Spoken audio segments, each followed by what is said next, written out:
Hello everyone, welcome back. तो हम dissolution of partnership firm का अगला सम सॉल्व करने वाले which is practical example 11, that is nothing but unsolved example 11।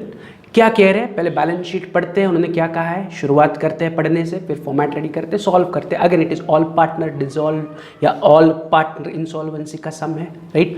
फिर से ऑल पार्टनर इंसॉल्वेंसी में हमें कुछ एक्स्ट्रा लेजर बनाने हैं। तो आपने अगर पहले से इक्वेशन पढ़ा है, फॉर्मेट रेडी किया है तो वेरी गुड, नहीं तो मेरे साथ सॉल्व करो। क्या कह रहे हैं, following is the balance sheet as on 31st March 2019 of the firm having 3 equal partners, underline that, equal partners मतलब इनके बीच में profit sharing ratio is 1:1:1।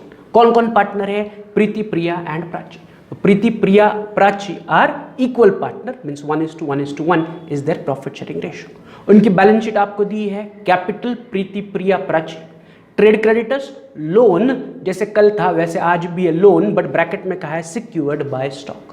Loan is secured by stock, तो हमने हमारे बिजनेस का स्टॉक गिरवी रख के उसके ऊपर कर्जा लिया है, तो loan is secured by stock. Asset side में machinery, furniture, stock, cash at bank and profit and loss account है। तो याद रखो प्रॉफिट एंड लॉस अकाउंट है, तो जब हम स्टेप नंबर 2 में जाएंगे तो हमें प्रॉफिट एंड लॉस को पार्टनर्स के बीच में डिस्ट्रीब्यूट करना है, राइट। तो there is capital, there is profit and loss and there is cash at bank, तो हमें लेजर ड्रॉ करते वक्त बैंक का लेजर ड्रॉ करना है, राइट। Just a summary. आगे important, the firm was dissolve due to insolvency of all partner, underline that, कि firm dissolve हुई, क्यों, क्योंकि सारे partner are insolvent. The firm was dissolve due to insolvency of all the partners. Machinery was sold for 18,000 while furniture faced 14,000 and stock realized 35,000, right। तो ये back of the mind अब आपके पास होना चाहिए। लायबिलिटी में दिया है कि जो स्टॉक है उसके ऊपर हमने बैंक से कर्जा लिया है, तो मेरा स्टॉक बैंक के पास गिरवी पड़ा है, तो स्टॉक बेचने पर जो पैसा आएगा उन पैसों में से सबसे पहले मैं बैंक लोन को रिपे करूंगा।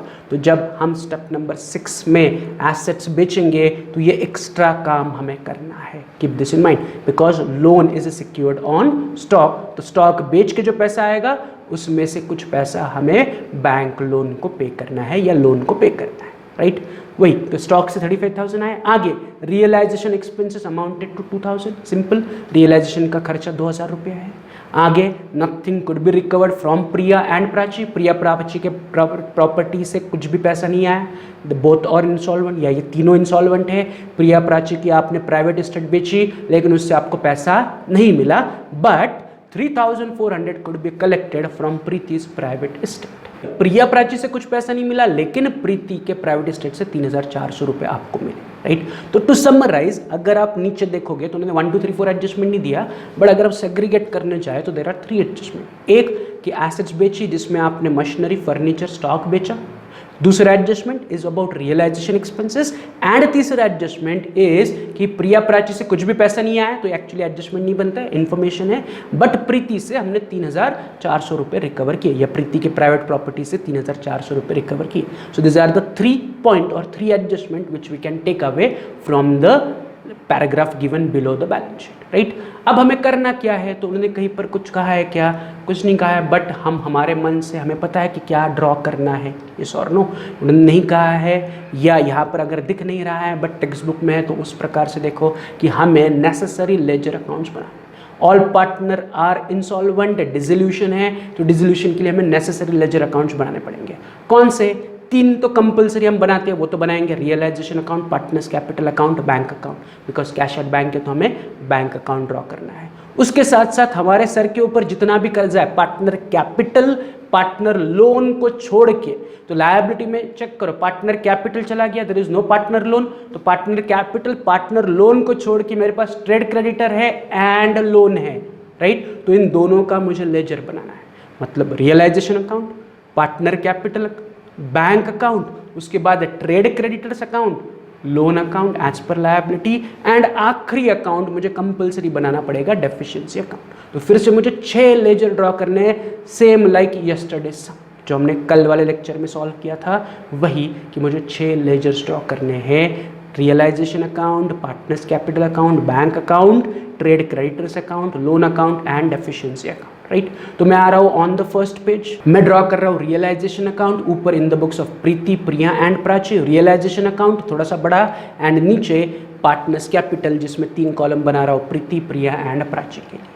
फिर सेकंड पेज पर मैं बचे हुए 4 लेजर्स को ड्रॉ कर रहा हूँ, starting with bank account, trade creditors यानी कि लायबिलिटी का अकाउंट, लोन अकाउंट यानी कि अगेन लायबिलिटी का account and deficiency account. So this are my 4 ledgers on the second page. तो पहले पेज पर 2 लेजर, सेकंड पेज पर 4 लेजर, तो टोटल मेरे 6 लेजर्स रेडी है. तो हम सम सॉल्व कर सकते हैं. फिर से सम सॉल्व करने के लिए 1 to 9 स्टेप्स फॉलो करनी है. स्टेप 1 कहता है पार्टनर कैपिटल बैलेंस से शुरुआत करो. तो लायबिलिटी में मेरे पास प्रीति, प्रिया, प्राची तीनों का कैपिटल है, जिसे मैं इमीडिएटली उठा के सेकंड पेज पर कैपिटल अकाउंट में लिख रहा हूँ. By balance brought down 40,000, 35,000, 25,000. तो तीनों पार्टनर्स का कैपिटल उठा के मैंने पार्टनर्स कैपिटल के क्रेडिट में लिख लिया. राइट. तो स्टेप 1 के हिसाब से पार्टनर्स कैपिटल हो गया. दूसरा स्टेप कहता है distribution of general reserve, reserve fund या profit and loss account in the PSR, that is profit sharing ratio. तो इन तीनों में से हमारे पास P&L अकाउंट था. कहाँ था? एसेट्स में. चेक करो, एसेट्स में प्रॉफिट एंड लॉस अकाउंट है 84,000. तो profit and loss account assets में दिया है, means profit and loss account carries a debit balance. कोई भी आइटम एसेट्स में है इसका मतलब वो डेबिट बैलेंस है. तो मैं इस प्रॉफिट एंड लॉस अकाउंट को क्या करूंगा? पार्टनर्स के बीच में डिस्ट्रीब्यूट करूंगा, but on the debit side. कैसे डिस्ट्रीब्यूट करूंगा? उनके PSR में. क्या है PSR? इक्वल. तो 84,000 को अगर मैं 3 इक्वल हिस्सों में डिस्ट्रीब्यूट करता हूं तो हर एक को मिलेगा 28,000, 28,000, 28,000. तो मैं सिंपली क्या कर रहा हूं? प्रॉफिट एंड लॉस अकाउंट की अमाउंट उठा रहा हूं एंड पार्टनर्स कैपिटल के डेबिट में लिख रहा हूं to profit and loss account 28,000 Preeti, 28,000 Priya, 28,000 Prachi. Simple. Step 2 के हिसाब से मैंने प्रॉफिट एंड लॉस अकाउंट की अमाउंट तीनों पार्टनर्स के बीच में इक्वली डिस्ट्रीब्यूट की. तो I am done with my step number 2. मैं जंप कर रहा हूँ ऑन स्टेप नंबर 3. स्टेप 3 कहता है opening balance of cash oblique bank account. तो हमारे पास कौन सा है? एसेट्स में हमारे पास है cash at bank. Cash at bank है तो कैश एट बैंक का बैलेंस उठा के मैं बैंक अकाउंट के डेबिट में पोस्ट करूंगा. तो मैं इमीडिएटली आ रहा हूँ on the second page, bank के डेबिट में लिख रहा हूँ टू बैलेंस ब्रॉट डाउन 10,000. तो बैंक का बैलेंस बैंक अकाउंट के डेबिट में चला गया, टू बैलेंस ब्रॉट डाउन. तो I am done with step 3 also. तो ये पहली 3 स्टेप हम एडमिशन, रिटायरमेंट, डेथ, डिसोल्यूशन सब जगह वही अप्लाई कर रहे हैं, इसमें कुछ नया नहीं है. चौथा स्टेप डिसोल्यूशन में ही आएगा, बट वो भी हमारे लिए कुछ नया नहीं है, जिसमें कहा जाता है close asset side of balance sheet, transfer all untouched assets to the realisation account. ये आपको बार बार रिपीट किया. आपका अभी क्या होना चाहिए? ऑटोमेटिकली होना चाहिए. अरे हाँ, थर्ड स्टेप हो गया. फोर्थ स्टेप क्या है? एसेट्स को रियलाइजेशन अकाउंट में पोस्ट करो. कौन सी एसेट? Untouched assets. तो हमारे पास इतनी सारी एसेट्स है, उसमें से अनटच कौन है? Machinery, furniture, stock. Cash at bank हम बैंक अकाउंट में पोस्ट कर चुके हैं, प्रॉफिट एंड लॉस अकाउंट हम पार्टनर्स के बीच में डिस्ट्रीब्यूट कर चुके हैं. तो बचता केवल मशीनरी, फर्नीचर एंड स्टॉक है. तो फटाफट मैं इनको उठा के कहाँ पोस्ट करूंगा? रियलाइजेशन के डेबिट में. तो रियलाइजेशन के डेबिट में मैं लिख रहा हूँ टू सन्ड्री एसेट्स, अंडरलाइन करके मशीनरी 23,000, फर्नीचर 16,000, स्टॉक 47,000 एंड तीनों का टोटल आउटर कॉलम में 86,000. as simple as that. So step 4 is also simple, nothing what we can say difficult या कुछ अलग नहीं है. यही हम डिसोल्यूशन के हर एक सब में कर रहे हैं. राइट. वही मैं रिपीट कर रहा हूँ कि एसेट्स उठाओ, रिलेशन के डेबिट में पोस्ट करो.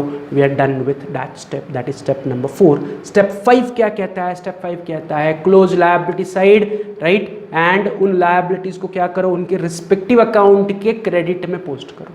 तो लायबिलिटी में कौन सी लायबिलिटी मेरे पास? Trade creditor and loan. Capital and bank, capital and partner loan को छोड़ के मेरे पास क्या है? Trade creditors and loan. तो इनके लिए हमने सेपरेट लेजर बनाया हुआ है. तो मैं इन दोनों को उठा के उनके लेजर के क्रेडिट में एज ओपनिंग बैलेंस लिखूंगा. बट ये लेजर मैंने कहाँ बनाया है? ऑन द सेकंड पेज मेरे पास ट्रेड क्रेडिटर अकाउंट है एंड मेरे पास लोन अकाउंट है.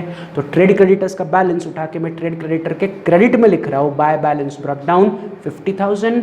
लोन का अमाउंट उठा के मैं लोन अकाउंट के क्रेडिट में लिख रहा हूँ. By balance brought down 30,000. Why on the credit? Because ये दोनों लायबिलिटी है, लायबिलिटी कैरी क्रेडिट बैलेंस. तो बैंक लोन या लोन एंड ट्रेड क्रेडिटर्स मैंने उनके रिस्पेक्टिव अकाउंट के क्रेडिट में पोस्ट कर दिया as the opening balance. Is this clear? तो यहाँ पर मेरा स्टेप 5 भी कंप्लीट हुआ. जंप करते हैं ऑन स्टेप नंबर 6. स्टेप 6 क्या कहता है? Accounting for assets realise as per adjustment. तो एसेट्स रियलाइज, एसेट्स बेचने का अकाउंटिंग करो. बट यहाँ पर बैक ऑफ द माइंड हमने रखा है कि जो स्टॉक है वो बेचने पर पैसा आएगा, उसे हमें लोन को रीप करना है. राइट. बट धीरे धीरे करके तो पहला काम क्या है जो हम रेगुलर करते हैं वही कि एसेट्स बेचो, बट एज पर एडजस्टमेंट। तो पहले मैं एडजस्टमेंट चेक करना पड़ेगा कि उन्होंने एसेट्स बेचने के बारे में कहा है या नहीं। तो यस, उन्होंने फर्स्ट लाइन पे ही कहा है कि assets realised as machinery 18,000 while furniture fetched 14,000 and stock realise 35,000। Machinery बेच के 18,000 आए, फर्नीचर बेच के 14,000 आए एंड स्टॉक से 35,000 रुपीज आए, राइट। नथिंग बट मैंने इनको बेचा और उनके बदले में पैसा कमाया। तो जो रेगुलर हम डबल इफेक्ट देते हैं एसेट्स बेचने का वही मैं दूंगा, इसमें कुछ नया नहीं है। तो पहला इफेक्ट आएगा रियलाइजेशन अकाउंट के क्रेडिट में। तो मैं आ रहा हूँ सेकंड पेज या फर्स्ट पेज पर रियलाइजेशन अकाउंट में। रियलाइजेशन अकाउंट के क्रेडिट में एसेट बेचते वक्त एसेट्स बेचने का पैसा बैंक या फिर कैश अकाउंट में जमा होगा। हमारे पास है बैंक अकाउंट, तो मैं लिख रहा हूँ बाय बैंक अकाउंट अंडरलाइन करके मशीनरी 18,000, फर्नीचर 14,000 एंड स्टॉक 35,000। तीनों एसेट्स मैंने बेची फॉर 67,000। तो मशीनरी फर्नीचर स्टॉक बेच के 67,000 रुपीज़ जमा हुए। कहाँ जमा हुए? बैंक अकाउंट में। तो इमीडिएटली 67,000 को उठा के मैं बैंक के डेबिट में लिख रहा हूँ टू रियलाइजेशन अकाउंट 67,000। तो ये मेरा सिंपल डबल इफेक्ट है जो हम इससे पहले हर सम में करते थे। Assets each and every sum देखो इससे पहले वाला कि एसेट्स बेचने की इंफॉर्मेशन होती थी, तो एसेट्स बेचने का ये डबल इफेक्ट। अब बस हमें एक्स्ट्रा केयर क्या रखना है, किस बारे में एक्स्ट्रा केयर रखना है कि आपको लायबिलिटी में कहा है कि loan is secured by stock. Liability में उन्होंने क्लियरली कहा है कि loan is secured by stock. तो एडजस्टमेंट में देखो कि हमें स्टॉक बेच के कितने पैसे मिले 35,000। लायबिलिटी में देखो लोन कितने रुपए का है 30,000। तो इसका सिंपल मतलब है स्टॉक बेच के जो पैसे आए उसमें से 30,000 रुपया हम लोन के लिए यूज करेंगे क्योंकि loan is secured on stock. Stock बेचा 35,000 आया, बट कर्जा कितना है 30,000। तो उस 35 में से 30,000 उठाओ एंड लोन रीपे करो, सिंपल। तो लोन रीपे करने के लिए मुझे लोन अकाउंट में आना पड़ेगा जो मैंने बनाया है सेकंड पेज पर। मेरा लोन अकाउंट है, कितने रुपए का लोन अकाउंट है 30,000, राइट। अब इस 30,000 के बदले में मैं कितना पे कर रहा हूँ 30,000, क्योंकि स्टॉक से आए 35, तो पूरा 35 में थोड़ी पे करूंगा, कर्जा केवल 30,000 का है, स्टॉक से आए 35, तो 35 में से मैं 30,000 रुपया लोन के लिए रीपे करूंगा, राइट। तो वो पैसे कहाँ से रिपे करूंगा? बैंक से।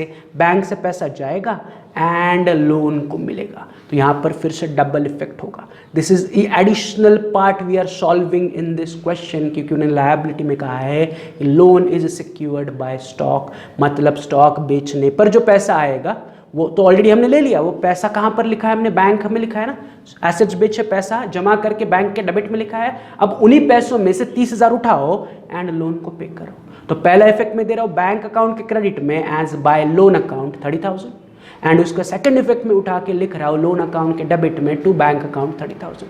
सो this is how my double effect of payment of secured loan should appear, कि बैंक से 30,000 रुपये चले गए और वो मैंने लोन रीपे कर दिया। तीसरी क्यों? लोन 30,000 का था तो बैंक से मैंने केवल 30,000 उठा के दे दिए, राइट। लोन किस पर सिक्योर्ड था? स्टॉक पर। तो स्टॉक कितने का बेचा 35, तो पूरे 35 लोन को नहीं देने, राइट। जितना कर्जा है उतना ही पे करोगे ना। तो कितने का कर्जा है 30,000, तो मैंने बैंक से 30,000 उठाए, लोन को पे किए एंड इमीडिएटली यहीं पर मेरा लोन अकाउंट भी टैली हो गया for 30,000 on both the side. So loan account tally हो गया, राइट। तो स्टेप 6 में मेरी एक लायबिलिटी पे हुई, मैंने एसेट्स बेचे, साथ ही साथ उसमें से कुछ पैसे निकाल के मैंने लोन जो सिक्योर्ड था स्टॉक पे उसका पेमेंट कर दिया। This is the addition to our solving. Is this clear? तो यहाँ पर मेरा स्टेप 6 कंप्लीट हुआ। मैं जंप कर रहा हूँ स्टेप 7 पे जो कहता है pay expenses if any as per adjustment. तो यस, एडजस्टमेंट में एक्सपेंसेस के बारे में इंफॉर्मेशन है। उन्होंने कहा है कि realisation expenses amounted to ₹2,000। Realisation पर आपके 2,000 रुपये खर्च हुए, तो इसका डबल इफेक्ट देना पड़ेगा। तो फिर से मैं आ रहा हूँ on the first page realisation account. जब भी हम खर्चा करेंगे, पैसा पे करेंगे, तो इफेक्ट होगा realisation debit, bank account credit, right. तो रियलाइजेशन अकाउंट के डेबिट में मैं लिख रहा हूँ टू बैंक, अंडरलाइन करके रियलाइजेशन एक्सपेंसेस 2,000। ये मेरा पहला इफेक्ट है एंड इसको उठा के मैं सेकंड इफेक्ट दे रहा हूँ बैंक अकाउंट के क्रेडिट में by realisation account 2,000। So this is how my double effect for realisation expenses should appear. कि स्टेप 7 कहता है खर्चे है तो पे करो एज पर दी एडजस्टमेंट। तो यस, एडजस्टमेंट में कहा था रियलाइजेशन के 2,000 रुपये खर्च हुए। तो this is how my double effect for realisation expense should appear. तो यहाँ पर मेरा स्टेप 7 कंप्लीट हुआ। जंप करते हैं ऑन स्टेप 8। स्टेप 8 कहता है solve remaining adjustment if any and give double effect. तो अगर कोई एडजस्टमेंट हमने अभी तक सॉल्व नहीं की है तो उन्हें सॉल्व करो, डबल इफेक्ट दो। तो ऐसी कोई एडजस्टमेंट है क्या? Answer is yes. जो थर्ड पार्ट है एडजस्टमेंट का वो बाकी है, जिसमें उन्होंने कहा है कि nothing could be recovered from Prachi and Priya या Priya and Prachi, but ₹3,400 could be collected from Preeti's private estate. तो प्राची प्रिया से कुछ भी पैसा नहीं आया, उनकी प्राइवेट एस्टेट बेची, दोनों इंसॉल्वेंट है, दोनों की प्राइवेट एस्टेट बेची, बट उन प्राइवेट एस्टेट का कुछ भी पैसा बिजनेस में नहीं आया, बट प्रीति के प्राइवेट एस्टेट से 3,400 आए। तो अगर कुल देखा जाए तो प्राची प्रिया को भूल जाओ, उनसे कुछ पैसा नहीं आ रहा है, बट प्रीति से 3,400 आ रहा है। तो जो प्रीति से 3,400 आ रहा है मुझे उसका डबल इफेक्ट देना पड़ेगा। तो बस मैं उसी को हाईलाइट कर रहा हूं कि 3,400 could be collected from Preeti's private estate. तो मुझे 3,400 प्रीति के प्राइवेट एस्टेट से जो मिले, मुझे मतलब बिजनेस को मिले, उसका मुझे डबल इफेक्ट देना पड़ेगा, राइट।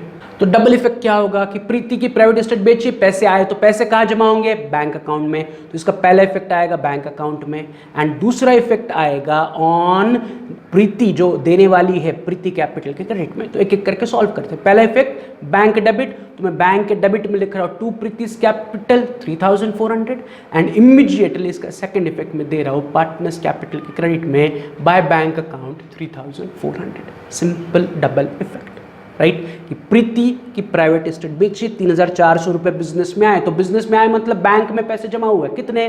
3,400। एंड किसने दिए? प्रीति ने। तो क्रेडिट द गिवर, तो प्रीति कैपिटल को मैंने क्रेडिट कर दिया। This is my double effect. ये ऑलरेडी हमने पहले वाले सम्स में ऐसा किया हुआ कि एसेट्स बेची या प्राइवेट प्रॉपर्टी बेची या प्राइवेट एसेट्स बेची पार्टनर्स की, और उन्होंने पैसा लाया बिजनेस में, यही इसी प्रकार डबल इफेक्ट होगा। पैसा जमा हुआ खाते में एंड जो दे रहा है उस पार्टनर के कैपिटल को क्रेडिट करो। तो यहाँ पर हमारी स्टेप 8 भी कंप्लीट हुई। अब बस एक लास्ट आखिरी स्टेप बचता है, स्टेप नंबर 9, जिसमें हमें 5 अकाउंट को सीक्वेंस से क्लोज करना है, starting with cash oblique bank account, right. तो मैं आ रहा हूँ on the second page, cash and bank account को, या मेरे पास बैंक अकाउंट है उसे बैलेंस कर रहा हूँ। डेबिट साइड बड़ा है, क्रेडिट साइड छोटा है। मेरे बैंक में अभी भी 48,400 रुपीज़ का बैलेंस है। कितना बैलेंस है? 48,400। मतलब अगर मैं बैंक में जाऊंगा तो बैंक से मैं 48,400 रुपीज़ निकाल सकता हूँ। बट ये निकाल के मैं करूँगा क्या? बैंक्स में जो बचे हुए 48,400 है वो कंपल्सरीली मुझे अपने लायबिलिटी को पे करने हैं या लायबिलिटीज़ को पे करना है। अगर मल्टीपल लायबिलिटीज़ है तो उनके बीच में पे करना है। तो मेरे पास कितनी लायबिलिटीज़ है? मेरे पास 2 लायबिलिटी है, trade creditors and loan, yes और नो। जिसमें से लोन को ऑलरेडी हम पे कर चुके हैं, तो फिर से लोन को पैसे देने की जरूरत है क्या? नहीं, loan account is already tally, तो लोन को भूल जाओ। तो फिर बचता कौन है? तो बचता है ट्रेड क्रेडिटर्स। ट्रेड क्रेडिटर्स को कितने देने हैं? 50,000। है कितने मेरे पास? 48,400। ऑलरेडी हमने प्राइवेट प्रॉपर्टी बेची सबकी, सिर्फ प्रीति से पैसे आए वो ले लिए, बाकी और पैसा कहीं से नहीं ला सकते। तो मुझे करना क्या पड़ेगा? जो अवेलेबल मनी है, जो मेरे पास अवेलेबल बैंक बैलेंस है, उसको उठा के ट्रेड क्रेडिटर्स को दे देना है as their final settlement amount. सारे पार्टनर इंसॉल्वेंट है, बैंक में फाइनली 48,400 बचे हैं, नथिंग बट उसे उठाओ एंड ट्रेड क्रेडिटर्स को दे दो। बैंक लोन ऑलरेडी रीपे हो गया तो बचते केवल ट्रेड क्रेडिटर्स। तो 48,400 उठाओ एंड ट्रेड क्रेडिटर्स को पे करो। तो उसका पहला इफेक्ट होगा बैंक अकाउंट में मैं लिख रहा हूँ बाय क्रेडिटर्स अकाउंट, एंड उसे उठा के सेकंड इफेक्ट में दे रहा हूँ ट्रेड क्रेडिटर्स के डेबिट में टू बैंक अकाउंट 48,400। तो बैंक का बचा हुआ बैलेंस मैंने ट्रेड क्रेडिटर्स को पे कर दिया। तो यहाँ पर एज पर स्टेप नंबर 9 मैंने बैंक अकाउंट क्लोज किया, उसका पैसा मैंने ट्रेड क्रेडिटर्स को पे कर दिया। तो मेरा पहला account that is bank account close हुआ। अब दूसरे नंबर पे मुझे लायबिलिटीज जितनी भी है मेरे पास उनके अकाउंट्स को क्लोज करना है। तो फिर से मेरे पास 2 लायबिलिटीज है, ट्रेड क्रेडिटर्स एंड लोन, जिसमें से लोन ऑलरेडी क्लोज्ड है तो फिर से क्लोज करने की जरूरत नहीं है। तो बचता कौन है? Trade creditors. उससे बैलेंस करो। ट्रेड क्रेडिटर्स का क्रेडिट साइड बड़ा है तो बैलेंसिंग फिगर डेबिट साइड में आ रहा है एज 1,600। इसका मतलब है ट्रेड क्रेडिटर्स में अभी भी 1,600 रुपये का बैलेंस है जो मुझे उन्हें पे करना है, बट मैं पे नहीं कर सकता हूँ क्योंकि सारे पार्टनर इंसॉल्वेंट है। तो ये जो 1,600 रुपीज़ अभी भी क्रेडिटर्स में बैलेंस है मुझे पे करना चाहिए, बट मैं पे नहीं कर सकता हूँ। मतलब ये 1,600 rupees is my means business की डेफिशिएंसी है, राइट। क्रेडिटर्स की अमाउंट है 50,000, मैंने उनको पे किया 48,400, अभी भी 1,600 उनको देने बनते हैं जो मैं उनको नहीं दे सकता हूँ because of insolvency of all partner. So ये बिजनेस की कमतरता है, डेफिशिएंसी है। तो इस बैलेंसिंग फिगर को मैं कह रहा हूँ to deficiency account, and immediately इसको उठा के मैं ऑपोजिट इफेक्ट दे रहा हूँ डेफिशिएंसी अकाउंट के क्रेडिट में बाय क्रेडिटर्स अकाउंट 1600 नॉट 1000 कि 1600 रुपये डेफिशिएंसी थी क्रेडिटर्स की डेफिशिएंसी नहीं, हमारे डेफिशिएंसी ये है कि हम क्रेडिटर्स को 1600 पे नहीं कर सकते हैं, तो क्रेडिटर्स के 1600 रुपीज़ में डेफिशिएंसी अकाउंट में ट्रांसफर कर रहा हूँ 1600 रुपीज़, राइट। तो यहाँ पर मैंने लायबिलिटीज क्लोज किया एंड लायबिलिटीज का बैलेंसिंग फिगर उठा के मैंने डेफिशिएंसी अकाउंट में ट्रांसफर कर दिया। तो मेरे दूसरे नंबर पर लायबिलिटी अकाउंट क्लोज हुआ। अब तीसरे नंबर पर I need to close realisation account, तो मैं आ रहा हूँ on the first page to close my realisation account. तो सिंपली रियलाइजेशन अकाउंट को बैलेंस करो, डेबिट बड़ा है 88,000 माइनस क्रेडिट 67,000, आपको रियलाइजेशन लॉस मिल रहा है 21,000। इस 21,000 को मैं प्रिया प्राची के बीच में 1:1 यानी कि इक्वली डिस्ट्रीब्यूट कर रहा हूँ, तो हर एक को मिल रहा है 7,000। सो 21,000 लॉस है, रियलाइजेशन लॉस है बिकॉज रियलाइजेशन अकाउंट की डेबिट साइड बड़ी है, क्रेडिट साइड छोटी है, तो मुझे रियलाइजेशन लॉस मिला 21,000 जो मैंने तीनों पार्टनर्स के बीच में इक्वली डिस्ट्रीब्यूट कर दिया। अब इमीडिएटली इसका इफेक्ट आएगा इन पार्टनर्स कैपिटल के डेबिट, क्रेडिट से डेबिट। तो मैं पार्टनर्स कैपिटल के डेबिट में लिख रहा हूँ टू रियलाइजेशन लॉस 7,000 7,000 7,000, प्रीति 7,000, प्रिया 7,000, प्राची 7,000। तो यहाँ पर मेरा रियलाइजेशन अकाउंट क्लोज हुआ, उसका लॉस मैंने पार्टनर्स के बीच में डिस्ट्रीब्यूट किया एंड पार्टनर्स कैपिटल अकाउंट में ट्रांसफ़र कर दिया।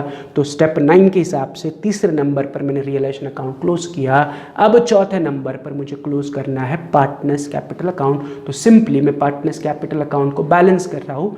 बैलेंस करने पर मुझे दिख रहा है कि प्राची का डेबिट साइड बढ़ा है, प्राची कैपिटल का डेबिट साइड बढ़ा है, इसलिए प्राची में क्रेडिट साइड में डिफरेंस आ रहा है 10,000 रुपीज़ का। Prachi capital debit is heavy, credit is short, तो प्राची में 10,000 का डिफरेंस आ रहा है on the credit side. But Priya हो रही है tally on both the side, Priya 35,000 दोनों तरफ टैली हो रही है। प्रिया का क्रेडिट भी 35,000 है, डेबिट भी 35, मतलब प्रिया अकाउंट में there is no difference, no balancing figure in Priya account. And Preeti account का क्रेडिट बढ़ा है इसलिए उसका डिफरेंस डेबिट साइड में आ रहा है 8,400।